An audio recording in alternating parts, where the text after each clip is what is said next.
Powered by Aura Greens. Sponsored by The Brainwaves. Co-sponsored by Mudgal Consultants and Retrend Collection.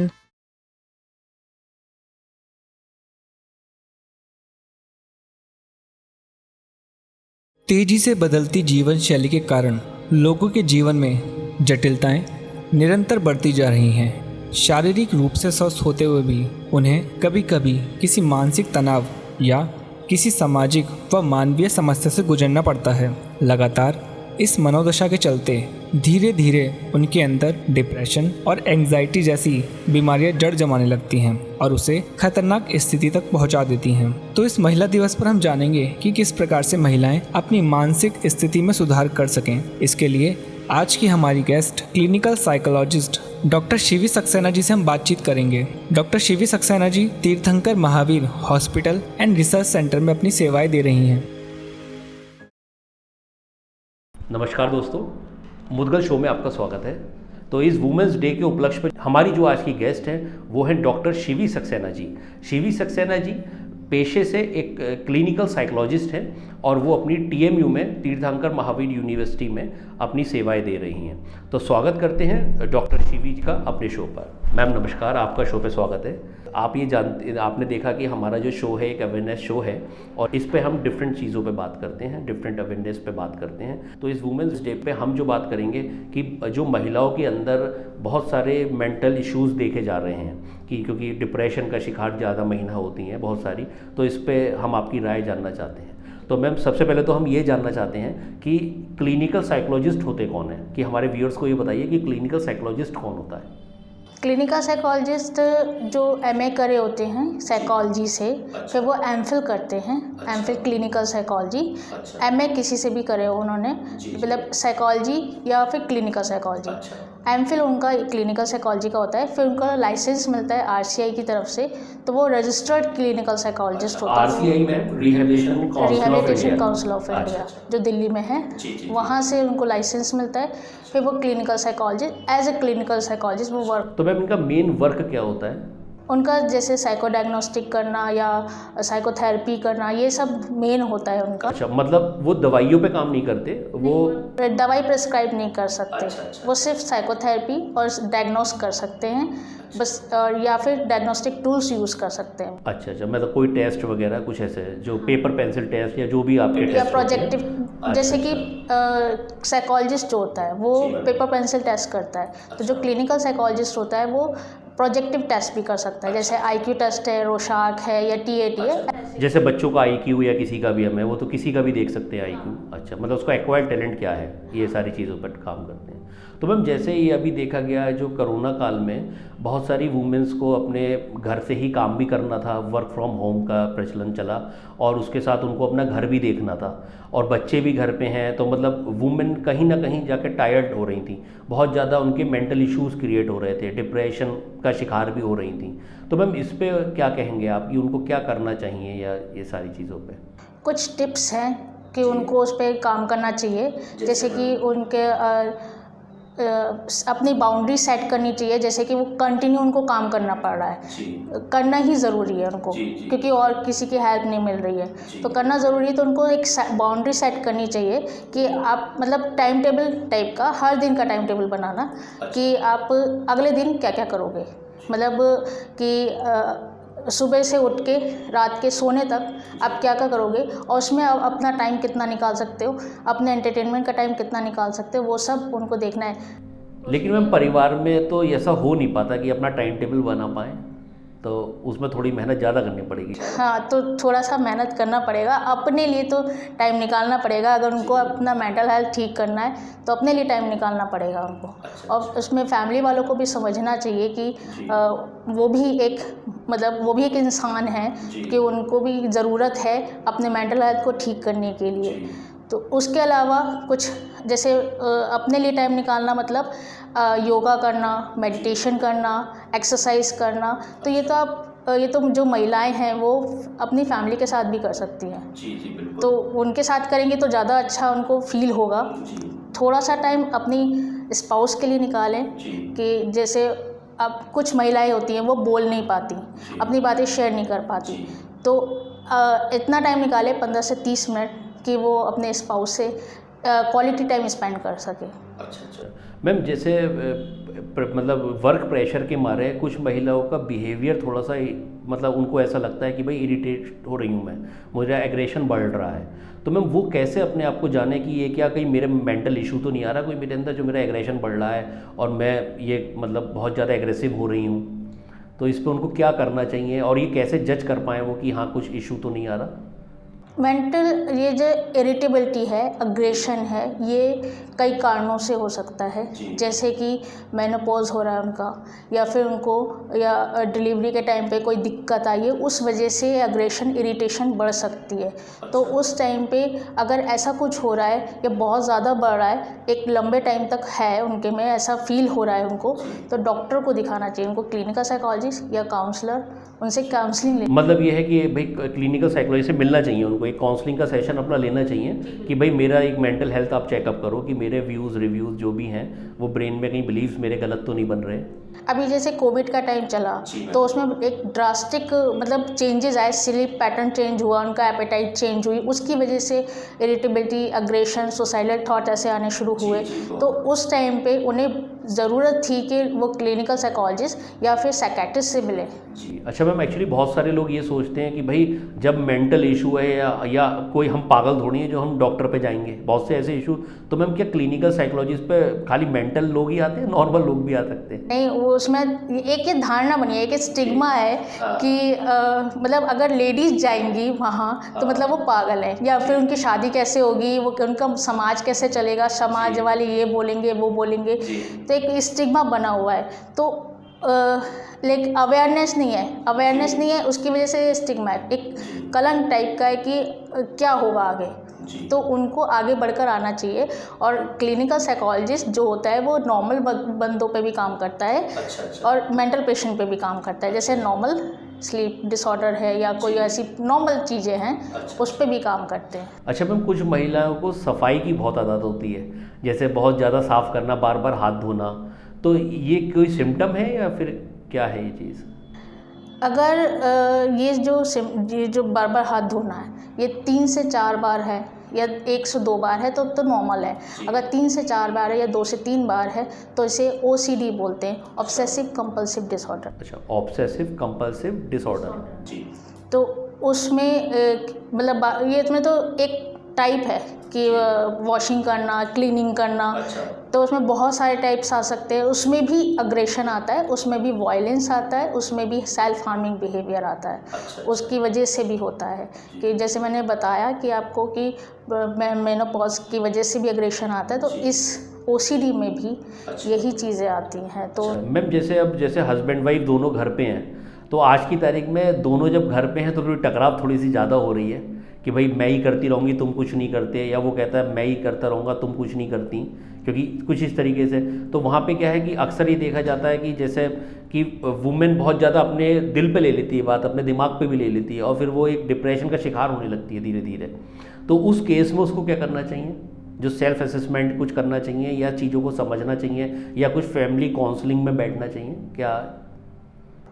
अगर वो अपने आप adjust कर सकती हैं तो करना चाहिए। अगर वो एडजस्ट नहीं कर पाए, जैसे कि दोनों तरफ से आर्ग्यू चल रहे हैं, दोनों तरफ से बहस चल रही है, तो उनको कपल काउंसलिंग मैं प्रीफर करूँगी कि आप कपल काउंसलिंग करवाएं, ताकि आप, क्योंकि आपसे नहीं सॉल्व हो रहा जी। क्योंकि मैम बहुत सारी बातें होती हैं ना, हस्बैंड वाइफ एक दूसरे से कर नहीं पाते, हालांकि सब बातें करते हैं कि भाई जब एक दूसरे के हस्बैंड वाइफ हैं तो करेंगे ही, लेकिन जो है तब भी कुछ ऐसे कम्युनिकेशन गैप आ जाता है जिनकी वजह से बहुत सारे उनके बीच में मतलब दूरी बढ़ती चली जाती है। तो उसके लिए आप मतलब सजेस्ट करती हैं कि कपल काउंसलिंग करनी चाहिए? कपल काउंसलिंग करवानी चाहिए और उसमें फैमिली काउंसलिंग भी चलती है। हो सकता है कि फैमिली इशू की वजह से उनके बीच में कॉन्फ्लिक्ट पैदा हो रहे हैं, तो फैमिली काउंसलिंग या फिर कपल काउंसलिंग मैं प्रेफर करूँगी कि करवानी चाहिए उनको। अच्छा मैम, ये क्या रूटीन की तरह करवानी चाहिए? वन टाइम कुछ ऐसा भी होता है जैसे एक रूटीन चेकअप कराता है बंदा अपना, तो क्या क्लिनिकल साइकोलॉजिस्ट से एक रूटीन के रूप में मिलना चाहिए? क्या आप अपनी जॉब के साथ पार्ट टाइम घर बैठे अर्निंग करना चाहते हैं? ब्रेनवेव साथी के साथ जुड़कर आप अपने करियर को नई दिशा देने के साथ साथ अच्छी अर्निंग कर सकते हैं। तो आज ही जुड़िए ब्रेनवेव साथी के साथ।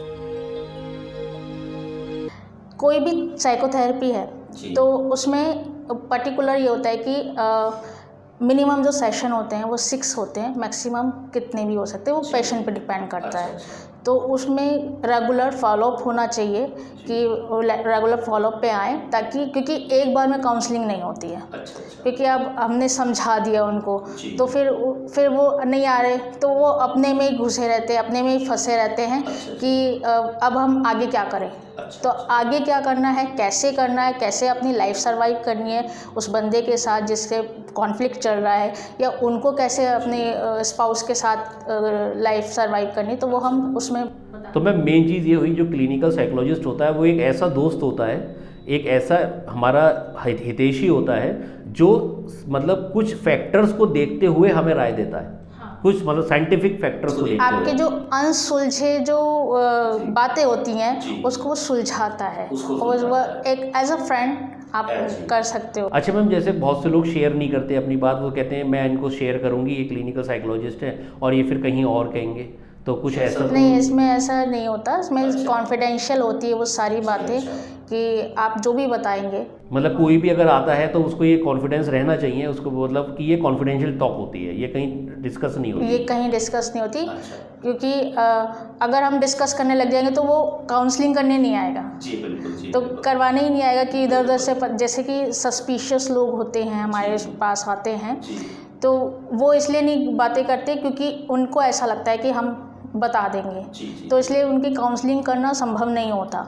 तो जो नॉर्मल लोग हैं या डिप्रेसिव हैं, एंजाइटी में हैं या स्किज़ोफ्रेनिक हैं, वो लोग ये क्या होते हैं कि कुछ ऐसे होते हैं कि अपनी बात बताते हैं, उनको कॉन्फिडेंशियलिटी भी बताते हैं कि आगे नहीं बताया जाएगा। तो और मैम जैसे प्रेगनेंसी के दौरान, प्रेगनेंसी का जो पीरियड होता है उस टाइम पे बहुत सी महिलाओं के अंदर डिप्रेशन आ जाता है, तो वो जो एंजाइटी और डिप्रेशन है तो वो क्या मतलब अमूमन तौर पे देखा जाता है कि ये सही है क्या, या इसमें क्या ये गलत क्यों हो रहा है? प्रेगनेंसी के टाइम पे अगर डिप्रेशन हो रहा है तो वो उसके कॉजेस फैमिली हिस्ट्री हो सकती है कोई, या उसकी फैमिली में कोई प्रॉब्लम हो सकती है, या फिर फैमिली हिस्ट्री का मतलब है कि फैमिली में कोई कॉन्फ्लिक्ट चल रहा है, कोई स्पाउस से कॉन्फ्लिक्ट चल रहा है, उस वजह से। ये आम बात नहीं है, ये सभी को नहीं होता। तो ये किसी किसी को होता है, जिसकी फैमिली में कोई इशू है उसको ही होता है। हाँ, जैसे कि अब जो प्रेग्नेंट हुआ तो उसकी फैमिली सही है, सही से बिहेव कर रही है, अच्छा पॉजिटिविटी दे रही है उसको, तो वो तो नहीं होगा उसको। तो मैम इसका असर क्या बच्चे पे भी पड़ता है? हाँ, इसका उसके मेंटल स्टेटस पे कुछ फ़र्क पड़ता है? मेंटल स्टेटस पे फ़र्क पड़ता है कि एक तो मदर को भी फ़र्क पड़ता है, after delivery postmortem disorder depression हो जाता है उन्हें, कि अपने बच्चे को नहीं देखती वो लोग। उसके बाद बच्चे पे भी असर पड़ता है कि या तो बच्चा बहुत ज़्यादा अग्रेसिव एंटी सोशल होगा, या फिर ऐसा होगा कि मतलब कोई और दूसरी विकृति हो सकती है, डिसेबिलिटी हो सकती है उनके में। तो मतलब ये है कि प्रेगनेंसी के दौरान किसी भी महिला को ज़्यादा से ज़्यादा कोशिश ये करनी चाहिए कि वो किसी भी चीज़ बात को अपने दिल पर न ले, उलझे ना किसी भी चीज़ से। हाँ, अपना क्योंकि उसका डायरेक्ट मेंटल को खोए ना, हाँ, है ना, मेंटल हेल्थ ठीक रखे, क्योंकि इसका डायरेक्ट असर उस बच्चे पे पड़ सकता है जो वो बच्चा उसके गर्भ में है। तो बहनों से बड़ा विनम्र निवेदन है कि प्रेगनेंसी के दौरान, प्रेगनेंसी पीरियड पर इस चीज़ का विशेष ध्यान रखें कि कोई भी डिप्रेशन, अपने मेंटल हेल्थ को बहुत अच्छे से रखें, कोई भी डिप्रेशन जैसी चीज़ को पास भी ना आने दें, क्योंकि इसका डायरेक्ट असर आपके बच्चे पे आएगा और वो उस बच्चे की एंजाइटी और हाइपर एक्टिविटी में वो कन्वर्ट हो जाता है। मैम अच्छा, और थोड़ा सा ये बताइए कि जो वुमेन है वो क्या सेल्फ एसेस भी कर सकती है अपने पास, कि बहुत से महिलाएं ये सोचें कि भाई अपने हस्बैंड से कहती हैं कि मुझे क्लिनिकल साइकोलॉजिस्ट से मिलने जाना है, तो बहुत से हस्बैंड के रिव्यूज़ कि भाई कोई तुम पागल हो क्या जो तुम डॉक्टर पे जाओगी, तो वहाँ पे वो चीज़ ख़त्म हो जाती है, वो कहती है नहीं जाऊँगी ये। तो क्या उसको जाना चाहिए और हस्बैंड को भी ये चीज़ समझनी चाहिए कि मुझे इसको लेके जाना चाहिए? बिल्कुल। अगर सेल्फ असेसमेंट की बात कर रहे हैं आप, तो उसमें कुछ सिम्टम अगर उनके में शो हो रहे हैं, जैसे कि इरिटेबिलिटी बहुत ज़्यादा है, अग्रेशन बहुत ज़्यादा है, अब वो कंट्रोल नहीं हो रही और आपको प्रॉब्लम हो रही है, आपके आसपास के लोगों को प्रॉब्लम हो रही है उस चीज़ के लिए, तो आपको क्लिनिकल साइकोलॉजिस्ट या साइकियाट्रिस्ट के पास जाना चाहिए। या फिर आपको नींद में डिस्टर्बेंस हो रही है, या फिर एपेटाइट लो हो रही है, या फिर बहुत सारे सिम्टम्स हैं मतलब जो ऐसे लग रहे हैं जो नॉर्मल से एबनॉर्मल की तरफ लेके जा रहे हैं आपको। तो उस टाइम पे डॉक्टर को दिखाना बहुत ज़रूरी है।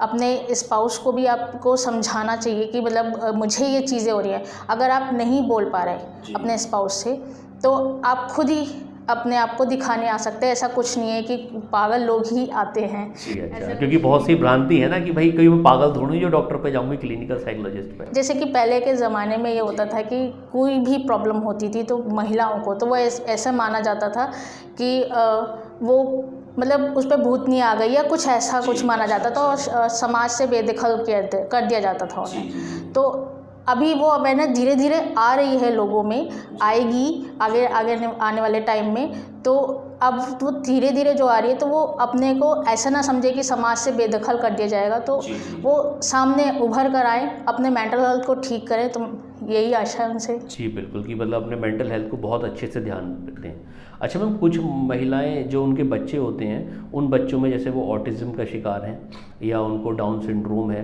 तो वो उनको क्या अपनी मतलब दिनचर्या अपनानी चाहिए और उन बच्चों पे कैसे काम करना चाहिए, क्योंकि वो भी एक एंजाइटी का कारण बन जाता है। तो वो बच्चा तो अब जो है वो हो गया, तो वो बच्चे की जो एंजाइटी है या बच्चे के कारण जो डिप्रेशन है माँ को तो होगा ही, तो लेकिन वो किस हद तक उस पर सवार हो जाता है, मतलब वो डिप्रेशन कि वो पूरी फैमिली पे दिखने लगता है, तो इसमें उसको क्या करना चाहिए? अगर इस टाइप के बच्चे घर में हैं तो आपको मदर्स को स्पेशली एक सपोर्ट सिस्टम की तरह सामने आना चाहिए।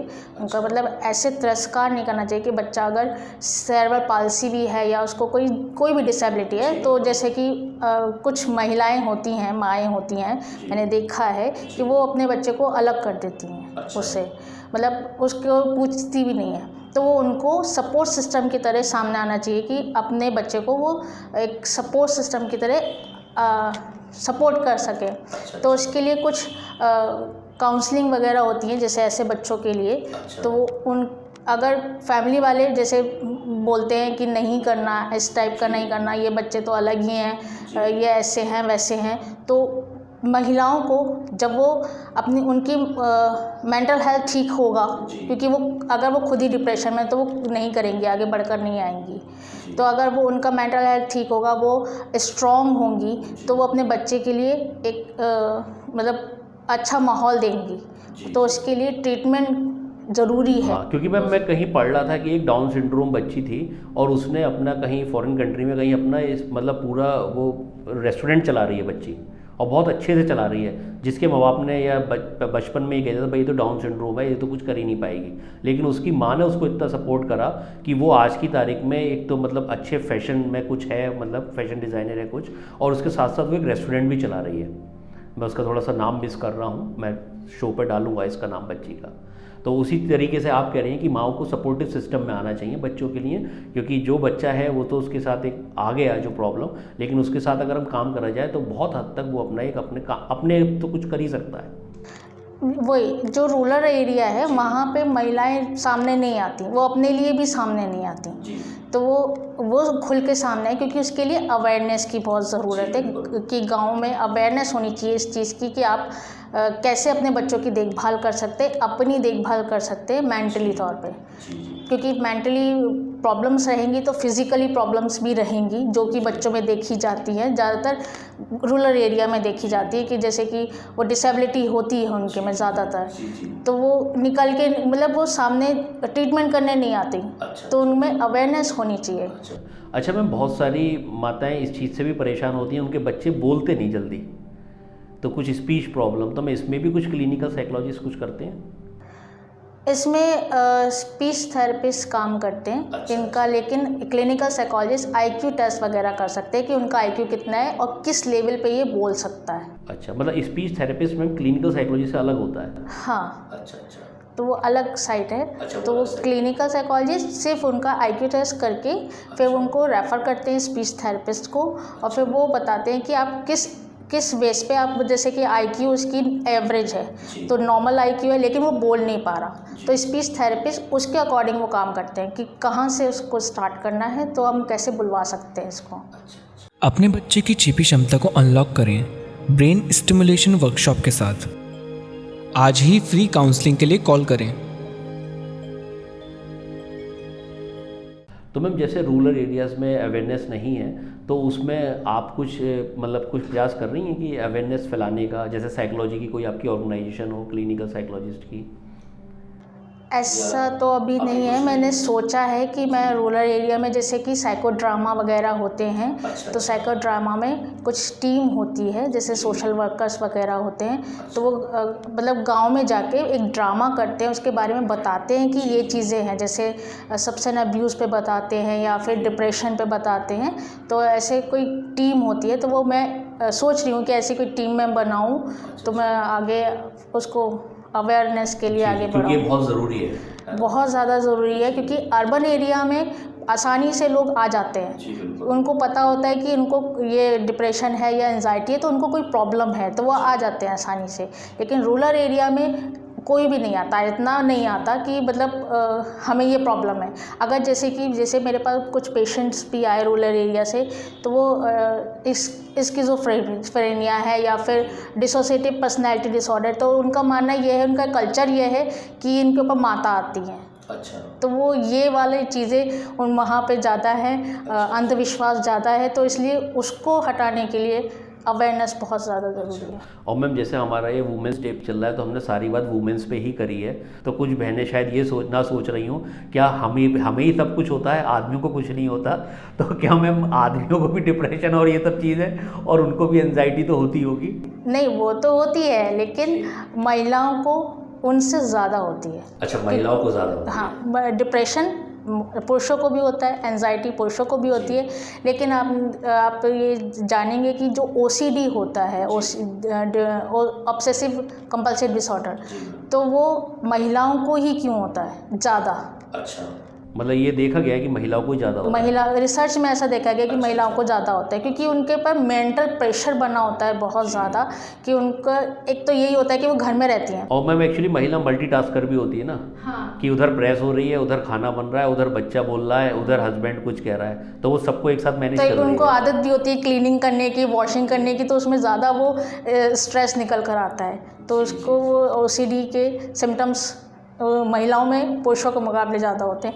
डिप्रेशन भी ज़्यादा होता है महिलाओं में, क्योंकि वही सेम कि हम जैसे पुरुष होते हैं, वो अल्कोहल लेके या सब्स्टिट्यूट लेके वो अपना डिप्रेशन निकाल सकते हैं, या अपना स्ट्रेस किसी दूसरे पे डाल सकते हैं। जैसे अभी कोविड के टाइम पे बहुत ज़्यादा जैसे डोमेस्टिक वायलेंस का हुआ, तो वो ये इसलिए हुआ क्योंकि घर में पुरुष रहे, तो वो अपना स्ट्रेस किस पे निकाले, तो किसी पे तो निकालेंगे, तो वो सामने वाले पे निकाला, तो वो उस समय मेंटल प्रेशर बहुत ज़्यादा बना महिलाओं पे, तो उसकी वजह से भी मतलब वो कैसे बाहर निकले, तो इसी वजह से उनको डिप्रेशन ज़्यादा होता है, क्योंकि वो अपनी बात नहीं कह पाती खुल के।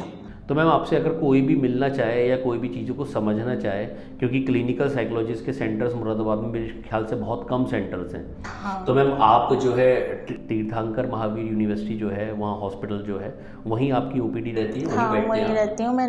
9 से 4 है, लेकिन अब ये OPD खुली नहीं है। हाँ, जी। तो जब खुलेगी तो वो 9 से 4 टाइम है, आप किसी टाइम भी टाइम आ सकते हैं। तो दोस्तों आपने सुना कि मैम ने बताया, कितनी अच्छी चीज़ें बताई, और हमारी क्लिनिकल साइकोलॉजिस्ट जो हम समझ नहीं पाते थे कि साइकोलॉजिस्ट का कितना मेन रोल होता है, तो वो सारी चीज़ें मैम ने समझाई। और किसी को भी कोई प्रॉब्लम है, उनको लग रहा है मुझे एग्रेशन, डिप्रेशन, एंजाइटी, किसी भी चीज़ की, तो आप मैम से तीर्थंकर महावीर यूनिवर्सिटी में मिल सकते हैं। और मैम के OPD टाइमिंग मैम ने बताया 9 to 4, आप वहाँ पर जाके मिल सकते हैं और समझ सकते हैं, और अवश्य मिलें और इस चीज़ को समझें अगर किसी को भी कोई भ्रांति या कोई प्रॉब्लम है। तो मैम का बहुत बहुत धन्यवाद कि मैम शो पे आए, अपना समय निकाला और आपसे मिला।